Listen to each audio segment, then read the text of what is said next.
आप खुद गौरवान्वित महसूस कर रहे होंगे, क्योंकि हम और आप लगभग 4-5 बार यहाँ पर आए हैं और रात में यहाँ सोए हैं। और जब हम ये कवरेज कर रहे थे तो लोग कहते थे कि ये किसान नहीं है, ये भाड़े के टट्टू हैं, पैसा देके इनको लाया गया है।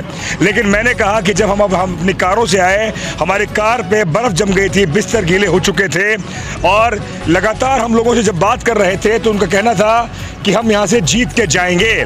और ये जीत का सेहरा है। आप देखें कि लोगों के सर पर पगड़ी है, रंग बिरंगी पगड़ी है और हाथ में तिरंगा है। आज किसान आंदोलन आप देख सकते हैं कि किसान आंदोलन को पूरे 1 साल हो चुके हैं और आंदोलन का जीत मिली है। हमने कुछ देर पहले आंदोलनकारियों से बात करी। मेरे सामने यहाँ पर प्रोफेसर भरत मीना जी हैं। भरत जी, 1 साल पहले जब यहाँ पर आए थे, आबाद था यहाँ पर, अब लोग घर जा रहे हैं, पहली प्रतिक्रिया क्या है? हम चलते बात करें। ये जो आज का नज़ारा है, प्रथम दृष्टया हमको ये लग रहा है कि जो है आंदोलन यहाँ से उखड़ रहा है, लेकिन ये उखड़ाट नहीं है। ये 1 साल के संघर्ष का जीता जागता उदाहरण है कि 1 साल तक किसानों ने डटकर हाईवे पर मुकाबला किया और आज जो है सरकार से अपनी मांगे मनवा कर ये लोग अपने टेंट हटा रहे हैं। बड़े सुकून के साथ, बड़े रिलैक्स होकर ये साथी जो है अब अपने घर जाएंगे और अपने घर एक जीत की खुशी के साथ में नए दमखम के साथ ये जाएंगे। और ये देखो, हाईवे पे जो ट्रक के साथी हैं वो भी सेलिब्रेट कर रहे हैं किसान आंदोलन की जीत को, हाथ हिलाकर अभिवादन कर रहे हैं। तो ये एक बड़ी जीत है। जैसा कि योगेंद्र यादव जी इससे पहले बोल रहे थे, कई बार उन्होंने बोला कि अगर ये आंदोलन असफल हो गया तो हिंदुस्तान में फिर कोई और आंदोलन नहीं होगा। तो आज ये आंदोलन सफल हुआ है। हम इस आंदोलन की सफलता को आगे आने वाले समय में डेमोक्रेसी के लिए होने वाले अन्य आंदोलनों के लिए एक भविष्य देखते हैं। ये देखिए साथी, जो हाईवे पर जो यात्री जा रहे हैं वो भी आंदोलन से अपना जुड़ाव महसूस कर रहे हैं और वो सेलिब्रेट कर रहे हैं, सुकून के साथ जा रहे हैं। ये गाड़ी है भारतीय किसान यूनियन की और इसमें साथी ने भारतीय किसान यूनियन की टोपी लगा के जो है इस किसान आंदोलन की जीत को सेलिब्रेट कर रहे हैं। आप लोगों का बड़ा सहयोग रहा इस लड़ाई को जीतने में। गोदी मीडिया ने हमें आतंकवादी, खालिस्तानी, पाकिस्तानी बताने में कोई कसर नहीं छोड़ी। पूरा किसान और छत्तीस बिरादरी आप जैसे मीडिया कर्मियों का तहे दिल से आभार व्यक्त करता है कि आपने हमारे साथ कंधे से कंधा मिला के लड़ाई लड़ी और इस तानाशाह सरकार के घुटने टिकाने में आप हमारे साथ दिन रात एक रहे। दिल से आभार आप लोगों का, तहे दिल से आभार। आगे लड़ाई जारी रहेगी आपके साथ कि हमें उम्मीद रहेगी आप हमारे साथ रहेंगे। ये एकजुटता उम्मीद बना रही है कि डेमोक्रेसी के लिए अगर हम खड़े रहेंगे तो डेमोक्रेसी हमारी जो है आबाद रहेगी। तो देखिए, ये चारों तरफ जो है टेंट का सामान इकट्ठा किया जा रहा है, बैरिकेड्स हटाए जा रहे हैं, टेंट की जो ऊपर का जो छप्पर है उन छप्पर को हटाया जा रहा है। ट्रक वाले पूछ रहे हैं कि क्या आंदोलन अब ख़त्म हो गया है? तो क्योंकि ये ट्रक के साथी तो जो है ऑल ओवर इंडिया से आते हैं तो इनको पूरी जानकारी नहीं है। तो ये आज शाहजहाँपुर बॉर्डर पर हम ये देख रहे हैं कि आज और दिनों की तुलना में बहुत ज़्यादा ट्रैफिक जाम है। उसका कारण यही है कि लोगों को ट्रैफिक के बारे में जानकारी नहीं थी, तो इस वजह से ट्रैफिक जाम हो रखा है। तो ये तमाम सारी चीज़ें जो हो रही हैं ये बहुत सुकून देने वाली हैं। चित्रों में आप ऐसा लगेगा कि शायद बहुत अफरा तफरी का माहौल है, लेकिन ऐसा नहीं है। बड़े रिलैक्स होके किसान साथी जो हैं साफा बांध रहे हैं, साफा बंधवा रहे हैं, मालाएं पहन रहे हैं, मालाएं पहना रहे हैं, एक दूसरे को बधाई दे रहे हैं, नारे लगा रहे हैं, जीत की खुशी में नाच रहे हैं। और अब बहुत से किसान साथी तो रवाना हो चुके हैं और बहुत से किसान साथी अपना सामान बांध रहे हैं। तो ये आज के दिन हम इस बात का अनुमान लगा सकते हैं कि किसानों ने कितनी बड़ी लड़ाई लड़ी है। हमारे सामने एक बुजुर्ग साथी, किसान साथी हैं, हमसे बात करेंगे। तो आपको कैसा लग रहा है आज? हमें ऐसा लग रहा है कि हमने अंग्रेजों से भी खतरनाक आजादी की लड़ाई आज जीत ली है। जय जय, बहुत बहुत बड़ी बात कही है कि हमने अंग्रेजों से भी बड़ी जंग जीती है और इनकी बात में दम है। क्योंकि अंग्रेज जो थे वो तो विदेशी थे, उनके खिलाफ तो हमको एक दुश्मन की तरह लड़ना था, लेकिन ये जो जंग थी हमारे अपने लोगों से थी, इसलिए हमें जो है उनको मारना भी नहीं था, उनको उनसे जीतना भी था। तो इस लड़ाई में किसान जो है अहिंसात्मक तरीके से, धैर्यपूर्वक तरीके से पूरे 1 साल से ज़्यादा समय सड़कों पर डटकर यातनाएं सहकर जीता है। तो ये बड़ा एक सुकून है, बड़ी एक जीत है, और निश्चित रूप से ये आने वाले समय में डेमोक्रेसी को मजबूत करेगी। इस उम्मीद के साथ आज हमारे किसान साथी और जितने भी लोग हैं वो अपने घर जाएंगे, अपने गाँव जाएंगे। और भी हमारे यहाँ साथी हैं, मैं उनसे भी बात करना चाहूँगा। आपको कैसा लग रहा है? बहुत अच्छा लगा, हमें बहुत अच्छा लग रहा है। आज़ादी के बाद में इतनी बड़ा आंदोलन पहली बार हुआ है किसानों का, जो किसानों की आज जीत हुई है और शांतिपूर्ण जीत मिली है और शांतिपूर्ण आंदोलन चला है। गांव जाके आगे क्या करने वाले हैं आप? आगे गांव में जाकर के गांव के लोगों को मतलब जागरूक करेंगे। नहीं, कांग्रेस के साथ लड़ाई शुरू वो करनी तो है। अलग बात है लेकिन अच्छा लग रहा है। हाँ, बहुत अच्छा लग रहा है। जीत के जा रहे हैं हम। हाँ, आपने देखा बरसात के तंबू उखड़ गए थे, लेकिन आप नहीं उखड़े। हाँ, किसान मतलब इतने आंधी और तूफान और तेज गर्मी के अंदर फिर भी किसान यहाँ डटा रहा। हाँ, इस बात को हम जीत की खुशी मना करके जा रहे हैं।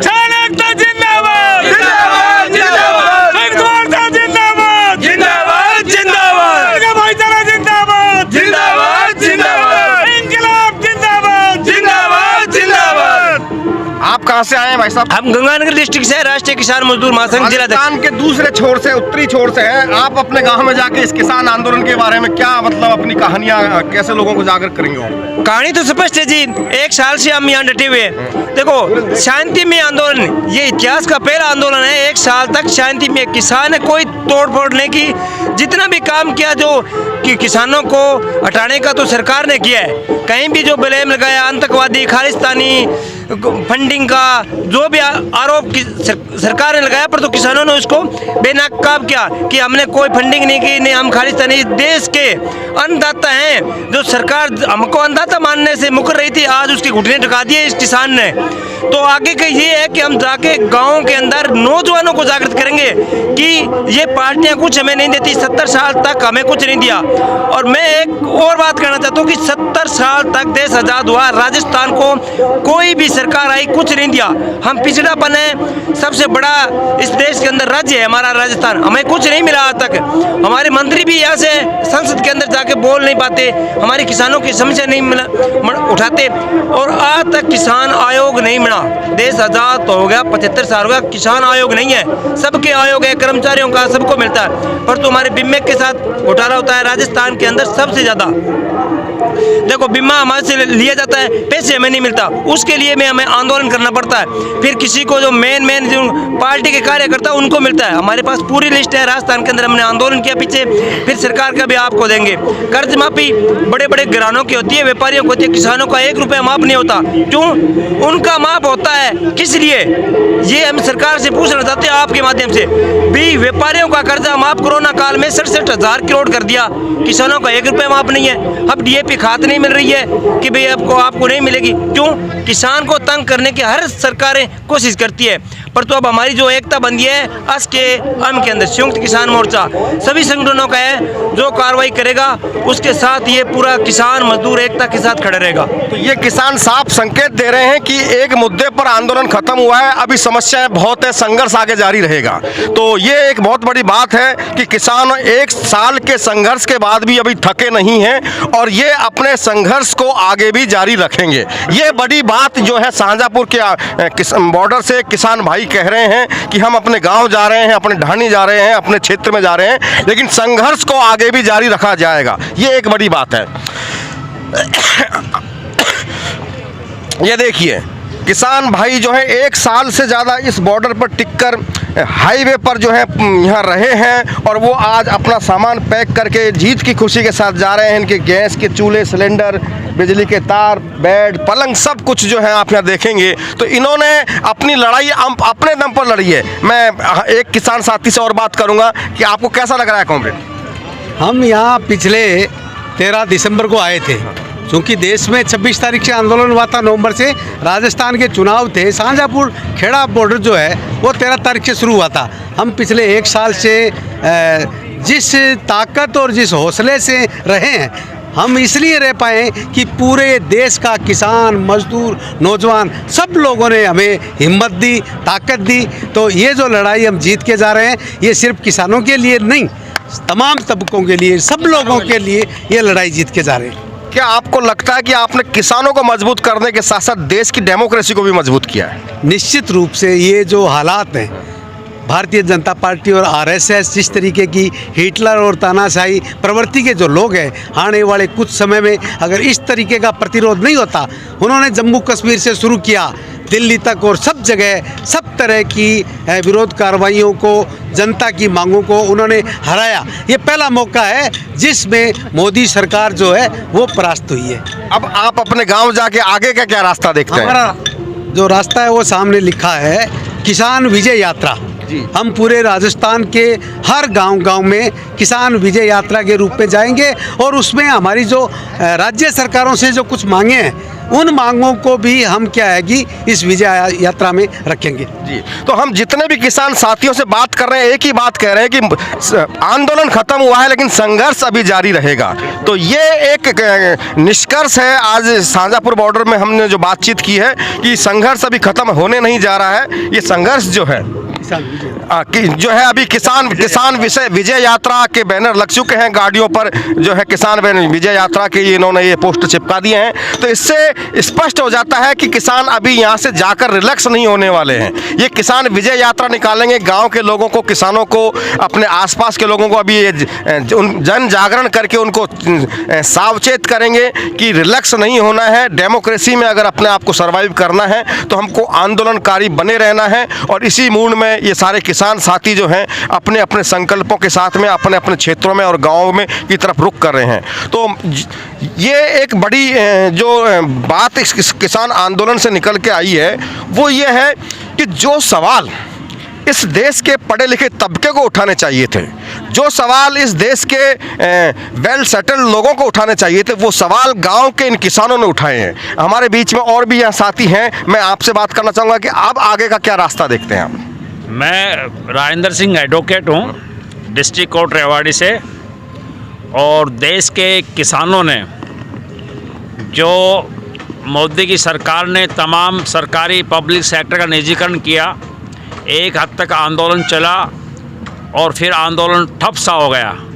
किसानों की उसके अनुभव करके मोदी ने चाहा कि किसानों की ज़मीन को अडानी अंबानी के हाथों में दे दिया जाए और किसानों ने मोदी सरकार की लगाम को पकड़ लिया और 1 साल से ज़्यादा शानदार और संघर्षशील जो आंदोलन किया, जो कुर्बानी दी, और उस आंदोलन के दबाव में आकर, जन आंदोलन के दबाव में आकर केवल मात्र किसानों ने अपनी ज़मीन को ही नहीं बचाया, इसके साथ साथ उन्होंने एक जन आंदोलन के नए आयाम को इस देश के तमाम वर्किंग क्लास के लिए खोल दिया।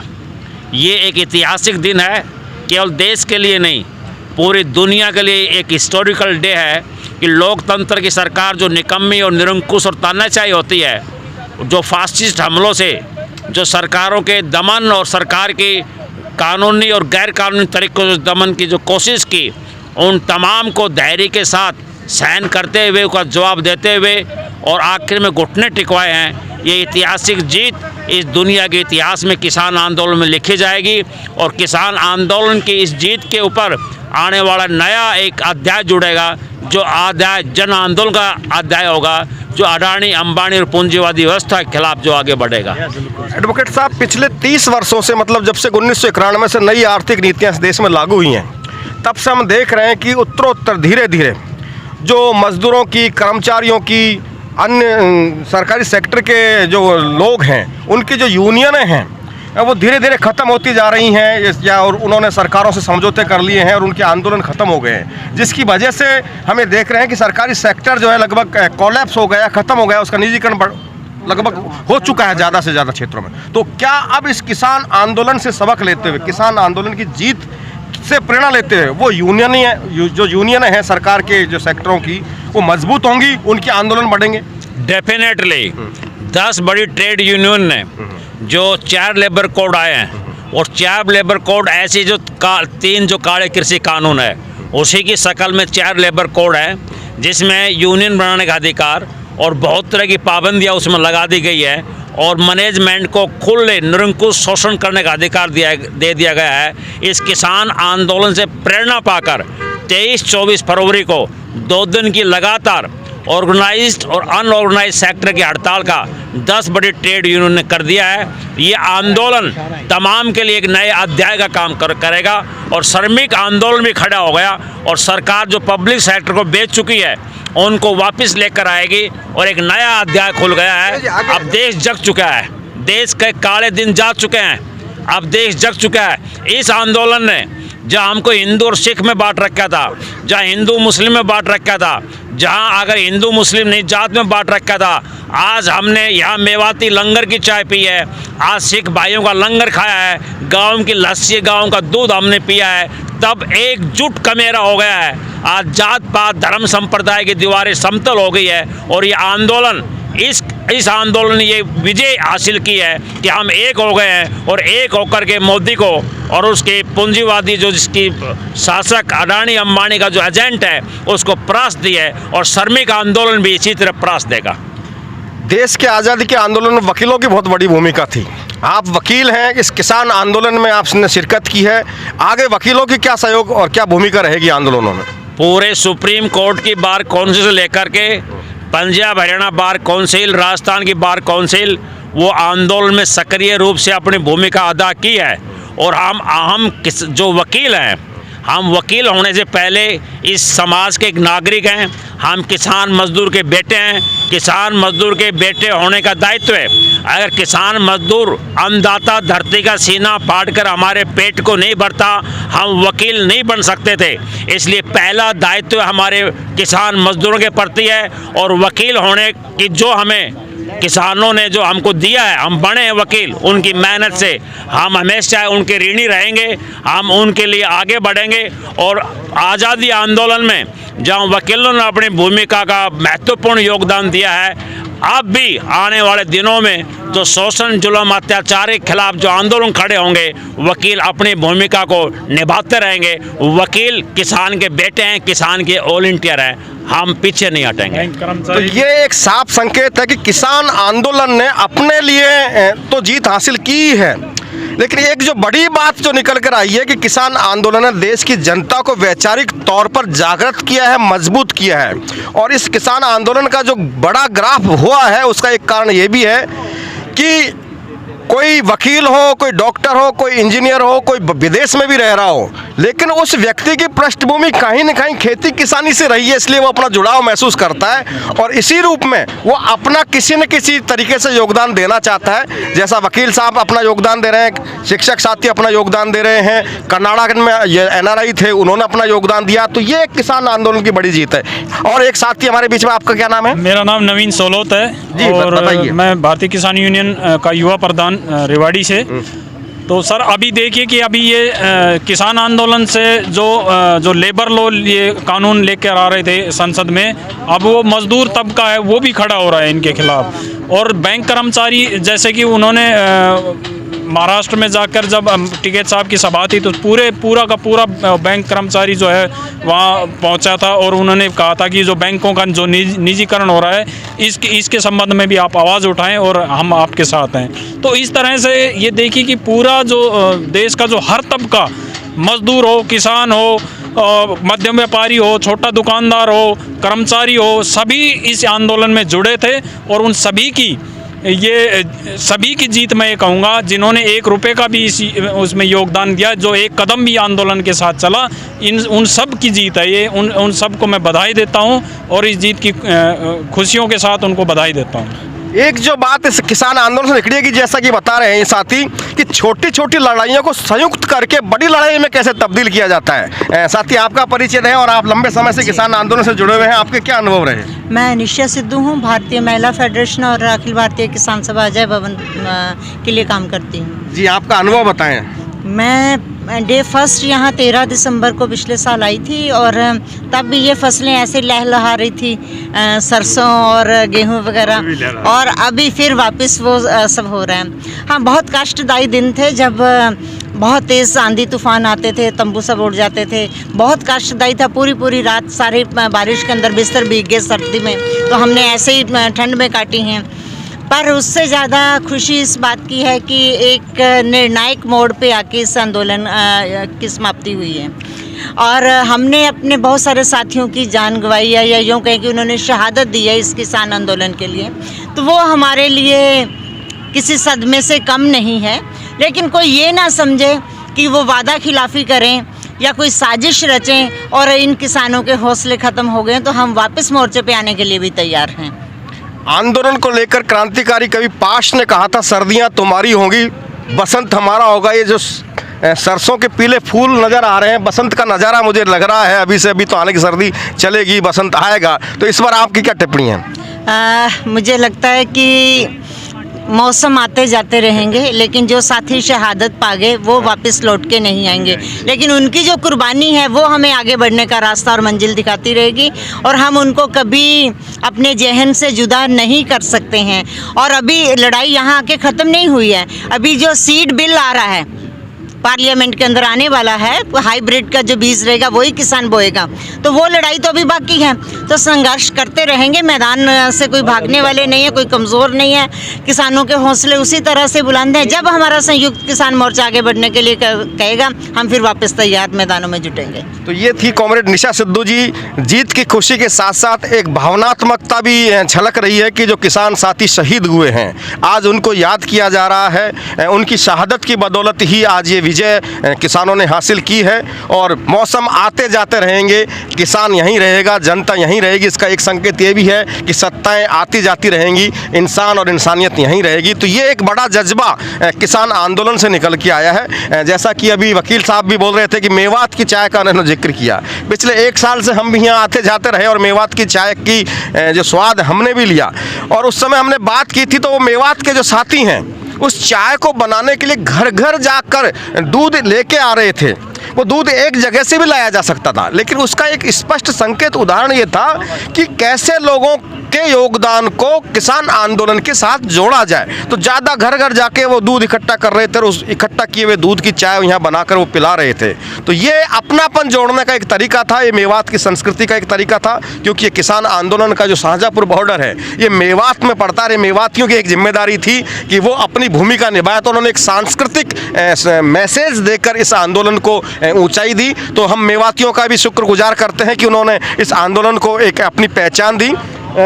तो ये देखिए साथी, जिधर हम देख रहे हैं उधर तंबुओं को हटाया जा रहा है, झोंपड़ियों को हटाया जा रहा है, अपने सामान पैक किए जा रहे हैं। कुछ साथी जा चुके हैं, कुछ साथी जाने की कोशिश कर रहे हैं और मीडिया के लोग भी यहाँ आए हुए हैं। जो नेतागण हैं वो मीडिया के साथियों से बात कर रहे हैं, किसान आंदोलन के अनुभव साझा कर रहे हैं, आगे की रणनीति के बारे में बता रहे हैं, आगे किसान आंदोलन किस करवट में जाएगा ये चर्चाएँ की जा रही हैं। और तमाम चर्चाओं से ये बात तो स्पष्ट हो गई है कि आंदोलन खत्म हुआ है, लेकिन संघर्ष जारी रहेगा, जिसको अंग्रेजी में बोलते हैं कि बैटल खत्म हो गया है, वार जारी रहेगा। तो ये देखिए, ये एक साथी ने जो है ट्राई साइकिल पर किसान विजय यात्रा का स्टिकर लगा रखा है। इस पर राकेश टिकैत के फोटो लगे हुए हैं। हम आपसे बात करना चाहेंगे जी, आपका परिचय दीजिए। मैं राजस्थान जयपुर जिले से दूदू विधानसभा क्षेत्र से हूँ और लगातार 4 महीने से मैं यहाँ इस आंदोलन में लगातार यहाँ उपस्थित हूँ। किसान का बेटा हूँ, इसलिए किसान आज जीता है तो मैं समझता हूँ भाई आज मेरे किसान भाइयों की जीत हुई है। जो भी काले कानून थे, जो भी MSP पे जो हमारी जो मांगें थी वो मान ली, इसलिए हम पूरी तरह से अब आज हम आंदोलन ख़त्म कर रहे हैं। और अब घर जाके आगे क्या आप करने जा रहे हैं? जब हमारी मांग थी वो पूरी हो गई। नहीं, इस आंदोलन की जीत को कैसे अपने साथियों के बीच में गांव में जाके साझा करेंगे? अरे साहब, ये आंदोलन की जीत है, ये आम किसान की जीत है। ये भारत 70-80% किसान आधारित किसानों की ज़मीन है। किसान इस पे काम करते हैं, अन्नदाता हैं, ये पूरे देश को पालते हैं। उनके लिए क्या कहना है, उनके लिए तो शब्द ही नहीं है। जो त्याग और बलिदान का जीत है ये, बिल्कुल 101% त्याग और बलिदान की जीत है। इसमें कतई कोई वो नहीं है। किसानों ने यहाँ 0 डिग्री टेम्परेचर भी देखा है, यहाँ 50 डिग्री टेम्परेचर भी देखा है, यहाँ लगातार बारिश भी देखी है, अंधड़ भी देखा है। और उस अंधड़ में हमारे घर उजड़ जाते थे, बेघर हो जाते थे, हमने वो दिन भी देखे। इसलिए ये बहुत बड़ा संघर्ष है और इस संघर्ष को ये सरकार आगे झुकी। मैं ये समझता हूँ कि मैं दोनों पैरों से अशक्त हूँ, लेकिन मेरा मन और दिल से मैं इस किसान के लिए यहाँ 4 महीने से लगातार इस आंदोलन में पूरी सक्रियता की भूमिका निभा रहा हूँ। तो ये एक बहुत बड़ा जो कॉन्फिडेंस आंदोलनकारी साथियों के मस्तिष्क पर झलक रहा है कि इतनी बड़ी लड़ी जीत ली है तो आगे का रास्ता भी जो है हम जीतेंगे। और ये देखिए पीछे किसानों की गाड़ियों पर जो ये म्यूजिक, ये गाना चल रहा है, ये अपने आप में बहुत बड़ा मैसेज है। हम एक खेत नहीं, एक खलियान नहीं, हम सारी दुनिया मांगेंगे। तो ये किसानों का जज्बा है जो पूरी दुनिया को अपनी, हम मेहनत मजदूरी करने वाले, एक खेत नहीं, एक बाग नहीं, सारी दुनिया मांगेंगे। ये देखिए, ये देखिए।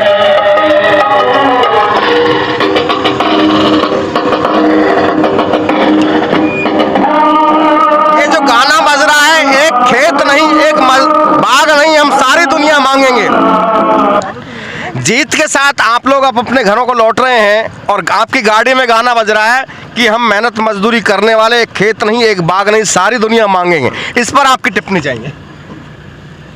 मांगेंगे नहीं, हमने किसान जन विरोधी मोदी से हासिल कर लिया अधिकार, सब क्या रह गया भाई साहब। आने वाली भावी पीढ़ी इस आंदोलन से सबक लेगी और जो भी शासक आएगा, शोषण करेगा, उसके साथ इसी तरह से आंदोलन होगा। तय होते। आप कहाँ से आए हैं, कहाँ जा रहे हैं? मैं राजगढ़ चूरू राजस्थान से 13 दिसंबर को यहाँ आया था इसी गाड़ी के साथ और लगभग के 2 दिन बाकी है। आज जा रहा हूँ मैं, किसान की मांग को लेके आया था और जो किसान विरोधी कानून लेके जो मोदी सरकार आई थी उसको झुका के कानून वापिस करा के और खुशी खुशी से हम अपने घर जा रहे। तो ये राजस्थान के चूरू जिले के राजगढ़ तहसील के किसान साथी हैं। देखिए अपना सारा सामान, रजाई, गद्दे, पलंग और ये टेंट का सामान लेके अब जो है वापस जो है चूरू जिले के राजगढ़ अपने गांव जा रहे हैं और गाना सुनते हुए, बजाते हुए जा रहे हैं कि हम मेहनत मजदूरी करने वाले, एक खेत नहीं, एक बाग नहीं, सारी दुनिया मांगेंगे। तो ये साफ संकेत, इनकलाब जिंदाबाद का नारा इसमें लग रहा है। हमारे बीच में जनवादी महिला समिति की जिला अध्यक्ष रईसा जी भी हैं और मैं आपसे भी बात करना चाहूँगा कि आप अलवर में जनवादी महिला समिति का काम देखती हैं और शाहजहाँपुर बॉर्डर अलवर में हैं। इस नाते आपकी भी ये जिम्मेदारी थी कि आप मेजबान होने के नाते इस आंदोलन में अपनी भूमिका अदा करें और आप समय समय पर यहाँ आती रही, आंदोलन को समर्थन देती रही। आपके अनुभव क्या रहे? ये एक तो अलवर वासियों के लिए बहुत गौरव की बात है कि अलवर ज़िले में ये एक पड़ाव, एक जो धरना स्थल है किसानों का रहा और व्यक्तिगत रूप से मेरे लिए भी ये बहुत गर्व की बात है। और ये आज बहुत अच्छा लग रहा है कि करीब करीब 1 साल के बाद ये आंदोलन जो है ये एक सकारात्मक मोड़ पे ख़त्म हुआ है। सरकार ने जो है काफ़ी मांगे, किसानों की मांगे मानी है और जो नहीं मानी है उनके ऊपर आगे कमेटी बना के उसके ऊपर आगे डिसीजन का ये वादा किया है, ये कमेटी बनाई है। तो अब ये जो किसानों का आंदोलन है इससे पूरे अलवर सहित पूरे देश में एक तो लोगों में, आम जन में जो कमज़ोर तबका है उसमें ये विश्वास पैदा होगा कि हाँ, अन्याय के खिलाफ और अपने हक के लिए अगर धैर्यपूर्वक लड़ा जाए, संघर्ष किया जाए तो जीत हासिल होती है। हम इसी बात को अलवर में भी लोगों को समझाएंगे कि अन्याय के खिलाफ और अपने सच्चे हकों के लिए, सच्चाई के लिए संघर्ष करो, धैर्यपूर्वक करो, शांतिपूर्वक करो, अहिंसक तरीके से करो तो जीत अवश्य हासिल होती है। यही मैसेज हम वहाँ अलवर में भी जनता को हम देंगे। और मैं भी यहाँ बहुत लगातार पिछले 1 साल से यहाँ लगातार आती रही हूँ। इस आंदोलन में जितना हो सकता था सहयोग हमने भी दिया है, अलवर के लोगों ने भी दिया है, यहाँ आसपास के लोगों ने भी जितना हो सकता था वो सहयोग किया है। किसान आंदोलन का एक स्पष्ट संकेत यह भी था कि इसमें महिलाओं ने बढ़ चढ़कर हिस्सा लिया और 26 जनवरी 2020 की परेड हमने देखी, उसमें महिलाओं का काफिला बहुत लंबा चला। तो इस रूप में हम इस पूछने जाएंगे, महिला इस आंदोलन को किस रूप में से देखती हैं? महिलाएं भी बहुत किसान हैं। हमारी जो बहुत महिलाएं जो साथी हैं वो किसान हैं, और किसान परिवार में सिर्फ पुरुष नहीं, वो महिला, बच्चे, पूरा परिवार जब उस खेती में लगता है तब जाकर के वो फसल उसके घर आती है। बच्चे को उसमें इन्वॉल्व होना पड़ता है। तो ये एमएसपी की इसीलिए मांग है कि उस जो किसान परिवार का जो मेहनत है उसको उसमें नहीं जोड़ा जाता। जो एमएसपी निर्धारित की जाती है तो किसान परिवार का जो मेहनत है उसको नहीं जोड़ा जाता, इसीलिए तो ये मांग है। तो महिलाएं जो इसमें इन्वॉल्व हुई हैं वो बहुत एक सकारात्मक बात है, और इससे महिलाओं में विश्वास भी जाएगा कि अगर हम लोग हमारे भी हकों के लिए हम मिलकर के संघर्ष करेंगे तो शायद हमारे हकों के लिए भी हम संघर्ष कर सकते हैं और जीत सकते हैं। किसान आंदोलन को राजस्थान विश्वविद्यालय एवं महाविद्यालय शिक्षक संघ रुकटा का पहले दिन से ही समर्थन रहा।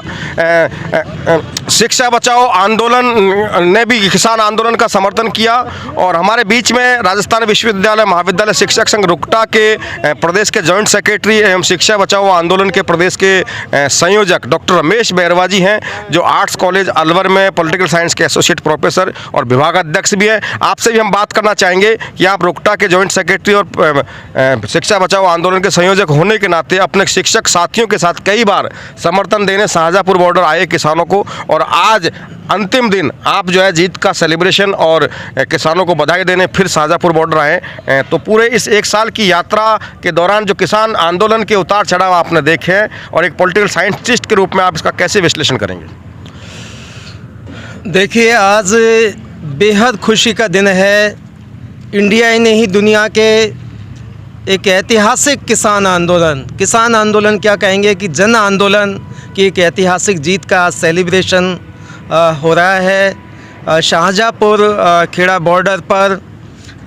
जैसा आप बता रहे हैं कि राजस्थान शिक्षक संघ शेखावत, राजस्थान विश्वविद्यालय महाविद्यालय शिक्षक संघ रुकटा एवं शिक्षा बचाओ आंदोलन की तरफ से भी इस ऐतिहासिक आंदोलन को भरपूर सहयोग और समर्थन दिया। कई मौके पर पूरे राजस्थान से कॉलेज विद्यालय के शिक्षक साथी बड़ी संख्या में आए हैं, आर्थिक सहयोग भी किया है। और जब हमने पहली बार समर्थन के लिए यहाँ आए थे अपने साथियों के साथ, तो हमने रुकटा का बैनर यहाँ पर लगाया, और उस दिन ये बात भी कही थी कि ये किसान आंदोलन ही नहीं, ये जन आंदोलन बनेगा, और ये जन आंदोलन का असर सिर्फ और सिर्फ किसान के लिए नहीं, इस देश के लोकतंत्र के लिए पॉजिटिव असर होगा। इस देश में शिक्षा बचाने की जो हमारी मुहिम है, हमारी कोशिश है, नई शिक्षा नीति 2020 जो जन विरोधी है, शिक्षक विरोधी है, विद्यार्थी विरोधी है, उस नीति के खिलाफ भी आंदोलन को एक नैतिक मजबूती मिलेगी।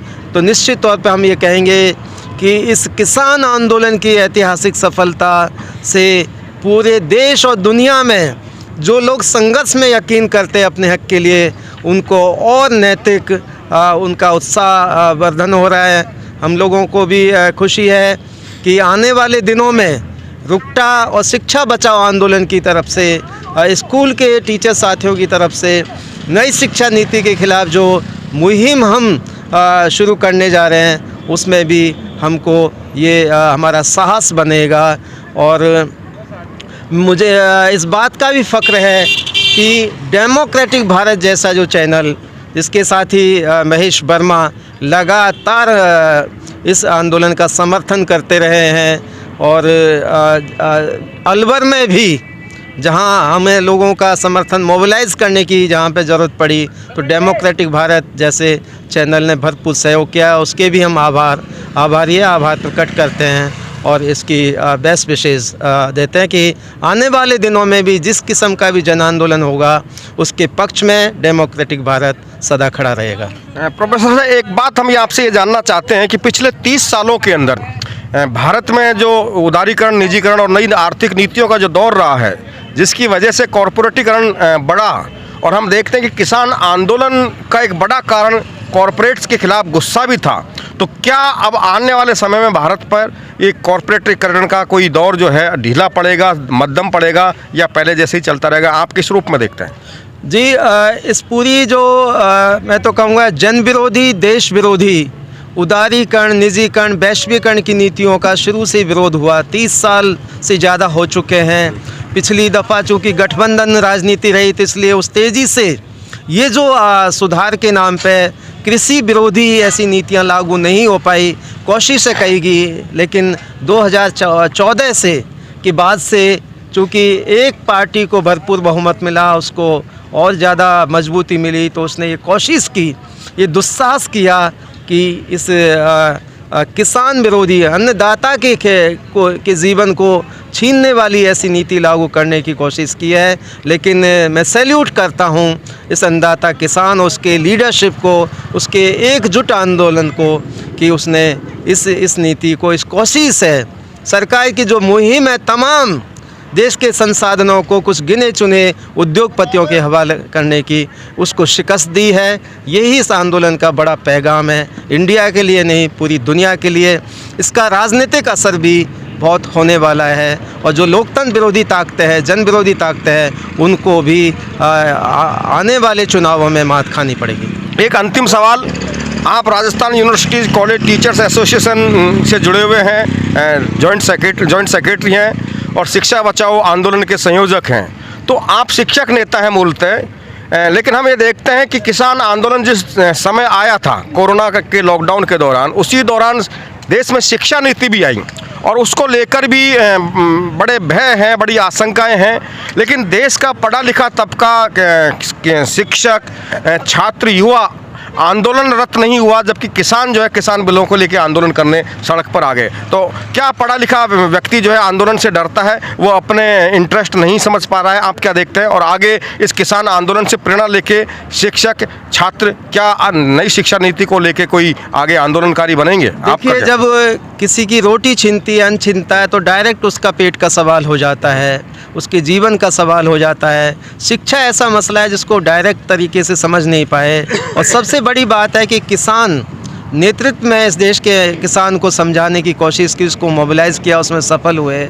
हमारी भी आगे आने वाले दिनों में ये कोशिश रहेगी कि आज किसान के मोर्चे पे लड़ाई जीती है तो किसानों के ही तो, मज़दूरों के, मध्यम वर्ग के ही तो बेटे बेटियां होते हैं जो सरकारी शिक्षा लेते हैं। यदि सरकारी शिक्षा ही कमज़ोर हो जाएगी तो बहुत बड़ा तबका है वंचित हो जाएगा एक क्वालिटी एजुकेशन से। तो हम अपने साथियों के साथ में वही एकजुटता बना करके नई शिक्षा नीति जो जन विरोधी है, किसान, मजदूर, मध्यम वर्ग के बेटे बेटियों को वंचित करने वाली है, उसके खिलाफ ज़रूर मत हम तैयार करेंगे और उसमें ज़रूर हम सफल होंगे। तो ये थे रमेश बैरवा जी, जो राजस्थान विश्वविद्यालय महाविद्यालय शिक्षक संघ रुकटा के जॉइंट सेक्रेटरी, शिक्षा बचाओ आंदोलन के संयोजक। इनका साफ साफ कहना है कि शिक्षक और विद्यार्थी भी किसान का बेटा होता है, किसान का भाई होता है, किसान का दोस्त होता है। तो जो लड़ाई किसानों ने लड़ी है वो शिक्षक की लड़ाई भी है, छात्र की लड़ाई भी है।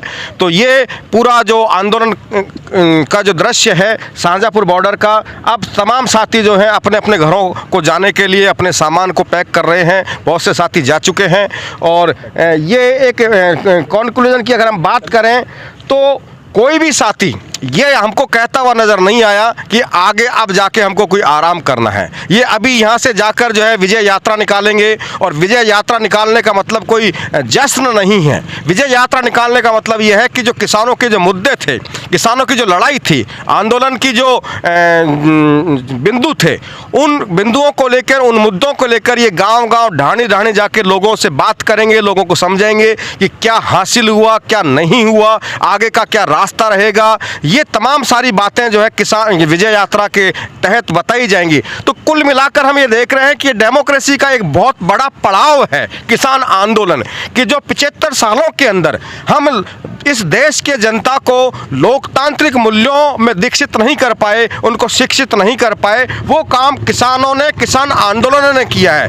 बच्चा बच्चा जो है अब डेमोक्रेसी के मूल्य जान रहा है। बच्चा बच्चा जो है देश के संविधान के मुख्य बिंदुओं को जान रहा है। जैसा कि अभी योगेंद्र यादव जी ने बताया कि इससे पहले एमएसपी की कोई बात नहीं करता था, लेकिन अब बच्चा बच्चा एमएसपी की बात कर रहा है। किसान में सम्मान का भाव जागृत हुआ है। किसान वेशभूषा के प्रति जो एक सम्मान जागृत हुआ है, किसानों की भाषा के प्रति एक सम्मान जागृत हुआ है। एक साल पहले इस वेशभूषा का तिरस्कार किया जा रहा था, इस भाषा का तिरस्कार किया जा रहा था, इन किसानों को आतंकवादी खालिस्तानी बताया जा रहा था, इन किसानों को जो है फोकटिया बताया जा रहा था, भाड़े के टट्टू बताया जा रहा था, पैसे लेकर धरने पे बैठने वाले लोग बताया जा रहा था। लेकिन अब धीरे धीरे तस्वीरें अपने आप साफ हो गई हैं। लोग ऐसी भाषा बोलने वाले लोग अब खुद शर्मिंदा हो रहे हैं। और तो ये बड़ी बात है कि किसानों ने अपनी दम पर, अपनी लड़ाई के दम पर जो है अपने वजूद को हासिल किया है, अपने सम्मान को प्राप्त किया है। और इससे न केवल किसान का मस्तक ऊंचा हुआ है, बल्कि देश के गणतंत्र का भी मस्तक ऊंचा हुआ है। क्योंकि अगर गणतंत्र में गण ही महत्वपूर्ण है, तंत्र उस गण के लिए ही है। और तो इस लड़ाई के बारे में जो है, इस किसान आंदोलन से जुड़े हुए एक और साथी हैं, तो साथी अपना परिचय देके अपने अनुभव साझा करें। मैं सरवण लाल अटवाल, भारतीय किसान यूनियन खाटू श्याम जी सीकर जिले से उपाध्यक्ष हूँ। किसान ने जो तानाशाही जो रवैया था उसको लोकतंत्र में बदलने का काम किया है। और ये भी आभास करवा दिया भाई किसान को ज़्यादा समय तक लूटा नहीं जाएगा। किसान संगठित है, हर कौम, जाति और धर्म से उठकर किसान एक हुआ है। एक नया माहौल बना है, किसान की ताकत बढ़ी है। हिटलर शाही को लोकतंत्र में बदलने का काम किया है। हर कोई संगठन आंदोलन करने से घबरा रहा था और हम लोगों को भी ये प्रताड़ना करते थे कि भाई मोदी है तो झुकने का कोई सवाल नहीं है। हम ये बोलते थे भाई मोदी से कोई नहीं, सरकार को हम तो पूरी को झुकाएंगे, मोदी अकेला क्या चीज़ होते है।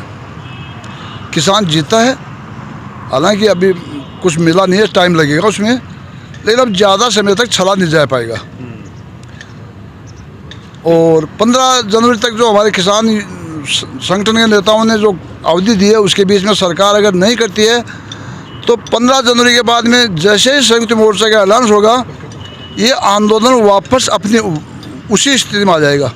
तो ये बहुत बड़ी बात कही है, किसान को अब आगे छला नहीं जाएगा और किसानों ने भारत के तानाशाही तंत्र को लोकतंत्र में बदल दिया है। अब फाइनल कॉन्क्लूजन के लिए मैं महेश वर्मा से बात करना चाहूँगा। महेश जी, आप अपना पूरा कॉन्क्लूजन दें, क्योंकि आप एक पत्रकार के रूप में इस आंदोलन को नज़दीक से देखते रहे हैं। बिल्कुल भरत जी, जिस तरह से आपने पूरे आंदोलन को और इस पड़ाव को विस्तार से बताया और हाथ में डेमोक्रेटिक भारत का जो ये माइक है उसको लेकर लोगों से बात करी, आप खुद गौरवान्वित महसूस कर रहे होंगे, क्योंकि हम और आप लगभग 4-5 बार यहाँ पर आए हैं और रात में यहाँ सोए हैं। और जब हम ये कवरेज कर रहे थे तो लोग कहते थे कि ये किसान नहीं है, ये भाड़े के टट्टू हैं, पैसा देके इनको लाया गया है। लेकिन मैंने कहा कि जब हम अपनी कारों से आए, हमारी कार पे बर्फ़ जम गई थी, बिस्तर गीले हो चुके थे और लगातार हम लोगों से जब बात कर रहे थे तो उनका कहना था कि हम यहाँ से जीत के जाएंगे। और ये जीत का सेहरा है। आप देखें कि लोगों के सर पर पगड़ी है, रंग बिरंगी पगड़ी है और हाथ में तिरंगा है, और किसान जो मोर्चा है उनका झंडा है। प्रोफेसर साहब ने अपनी बात बोली, मैडम रईसा जी ने अपनी बात कही, हमने राजा राम मील से बात करी थी कुछ देर पहले, योगेंद्र यादव जो प्रोफेसर योगेंद्र यादव हैं उनसे हमने बात कही। तो ये अपने आप में है कि जो लड़ेगा वो जीतेगा। और किसान आंदोलन ने, जैसा कि भरत जी आपने कहा कि हिंदू मुसलमान और जाति जाति में जो विभेद है उसको कई हद तक इस किसान आंदोलन ने तोड़ा है, क्योंकि यहाँ पर हर जाति और हर धर्म का यहाँ लोग थे। उन्होंने अपने हाथों से खाना बनाया, खिलवाया, लंगर बांटा। तो ये अपने आप में मिलीजुली संस्कृति का ये बेजोड़ ये ताकत थी। मुझे लगता है कि 1-1.25 साल जो आंदोलन चला, लेकिन सबसे बड़ी बात ये भी है कि इसमें हमारे तकरीबन हजारों किसानों की शहादत गई है।